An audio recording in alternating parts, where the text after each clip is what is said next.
Alright traders, I did not think I was going to do a video on this. I didn't really want to get in the mix, but I figured, why did I make this channel? I made it to help you guys out. I want to help you along your journey. And this is spreading like wildfire right now. So I'm doing this because I care about you. I care about where you place your hard-earned money. I care about which broker you choose. I'm not making this video siding with either Meyer Brock or with Patrick Whelan or anyone else. I'm just going over what a lot of people are saying. I want to use Twitter as an example on what some of the other guys are saying out there who have used Tradenet, because I personally have not used Tradenet. I'm with CMEG, Capital Market Elite Group, and thus far that has been a great decision. But I understand why Tradenet catches our eye, because if you fund a very small account, like $400 or $500 it is, then they'll give you $14,000 in buying power to trade with, and you're risking very little of your money. Now, I'm not the most educated on Tradenet or on Colmex.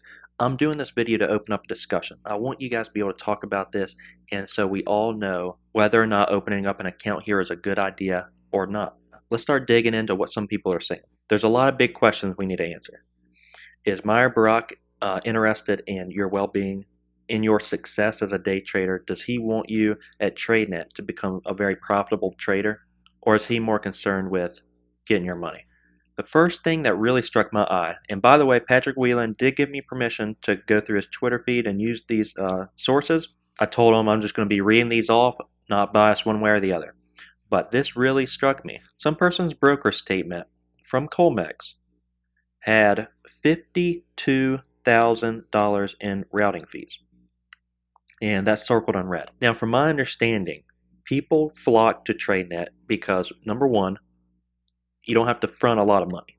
You open an account with very little, you get a lot of buying power. And two, because you're trading CFDs. So there's a lot of short bias traders out there who want to trade these CFDs, and CFDs are avoiding the market.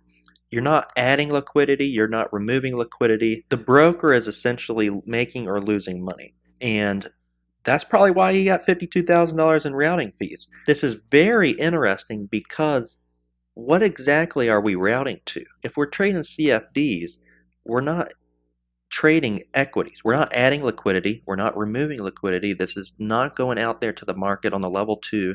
So what exactly are we routing to? Is it Colmex? And I was watching some of Meyer Brock's video the other day when he came up live, and he said that this trader specifically, because a lot of people had questions about this, he said this trader was abusing the system. And I didn't understand what that meant. And maybe you do. Maybe he was abusing the system. I don't know. I'm just telling you what he said, what I'm seeing here, and does it make sense? Does it not make sense?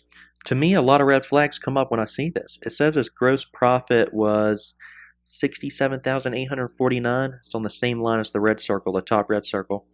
And then commissions, $12,000, and routing fees, $52,000. So that makes him, if I can do math right, net profit of $2,600. If you can make $67,000, you're getting somewhere. You kind of know what you're doing.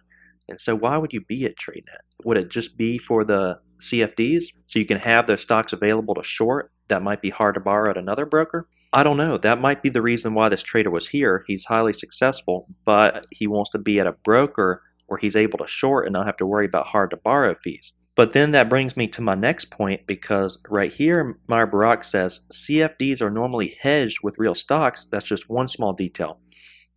In order to understand this case, you need to drill in the symbols traded, the direction, the quantity per trade, and the hard to borrow fees and more. If you're trading CFDs, do you have hard to borrow fees? I'm asking you, for the guys who are trading at Tradenet, do you normally have hard to borrow fees? From my knowledge and understanding, I thought hard to borrow fees were with brokers where you're actually trying to locate them to borrow them. CFDs, you're not doing that, are you? I don't know. These are just red flags that come up for me. Now we can look at what some of the Tradenet members are saying. Now this is, quote, "I'm a Tradenet member, newly joined. They suck you in and try to upsell you. My account manager told me I could get a refund anytime I wanted within the 14 days.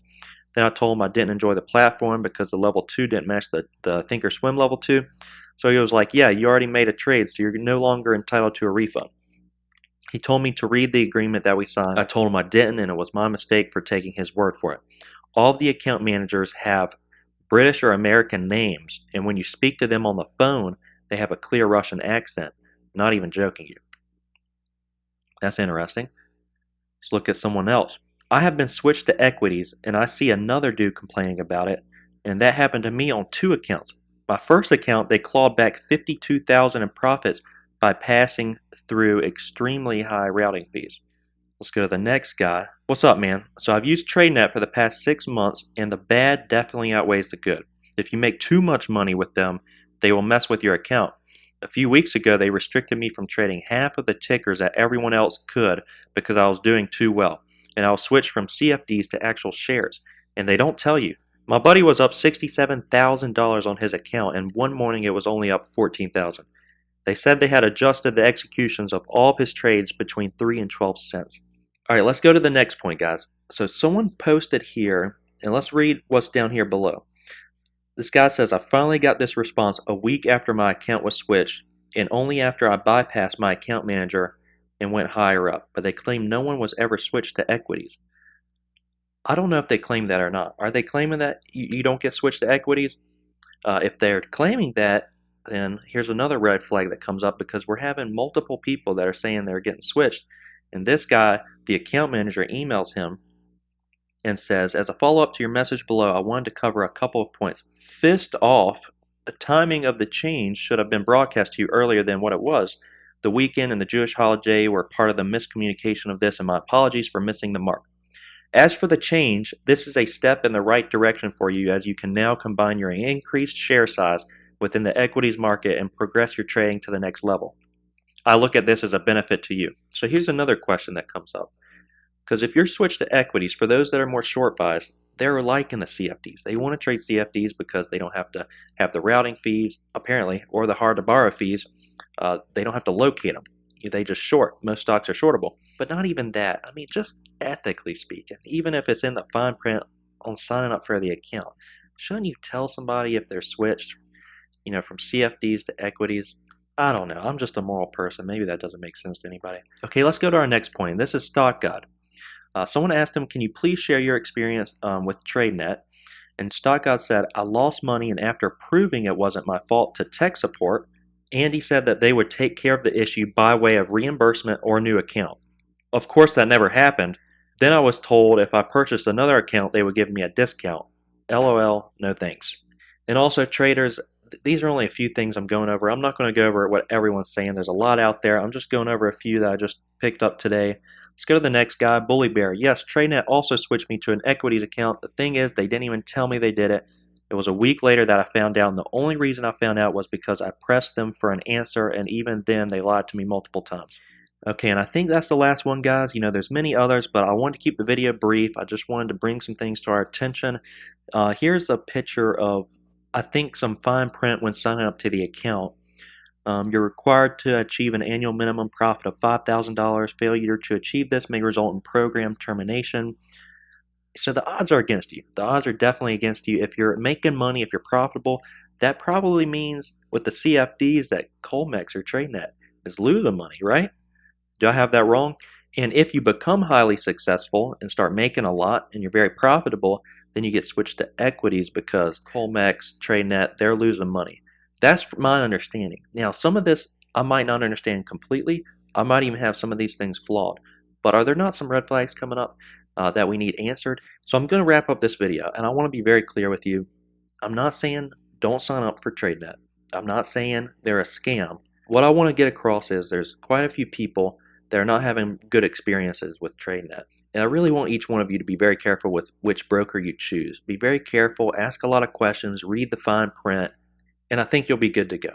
Thanks for watching, guys. If you haven't yet, go ahead and hit that subscribe button. We'll see you tomorrow.